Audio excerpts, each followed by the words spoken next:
तर मित्रांनो, आजच्या एपिसोडमध्ये आपल्याला घरामध्ये ना, चाबी जी चोरली गेलेली आहे ना प्राजक्ताची, याच्यावर सगळे कंटेस्टंटना डिस्कशन करू लागले.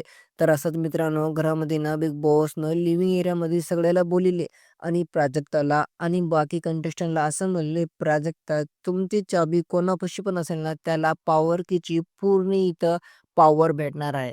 हां मित्रांनो, पॉवर कीची काय-काय जे पॉवर असणार आहे ना, त्या कंटेस्टंटला भेटणार आहे, ज्याच्यापाशी प्राजक्ताची चाबी आहे. तर मित्रांनो, इथं प्राजक्ता असं म्हणते, ही चाबी ना कोणी पण जर चोरली, त्याचा गेम ना खूप घाणेरडा आहे आणि ते फक्त असंच करते. त्याचा गेम काही आजकीन आहे नाही. त्याला गेम दुसरं काही येईना खेळायला. खूप घाण गेम गेम गेम ते खेळायले. तर मित्रांनो, इथे प्रभू असं म्हणाला, की "ही चाबी मीनं चोरली, काय करतोस करून घे."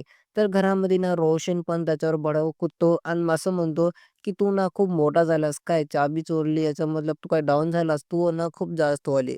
तर घरामध्ये मित्रांनो, आजच्या एपिसोडमध्ये रोशन वर्सेस इथं आपल्याला प्रभूमध्ये पण भांडण बघायला भेटाली आणि प्रभू पण रोशनवर खूप संतापला.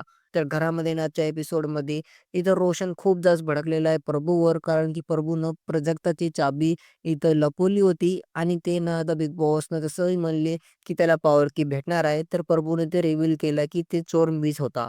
तर घरामध्ये मित्रांनो, आजच्या एपिसोडमध्ये खूप कल्ले होणार. तुमचं काय म्हणणं आहे मला कमेंटमध्ये सांगा.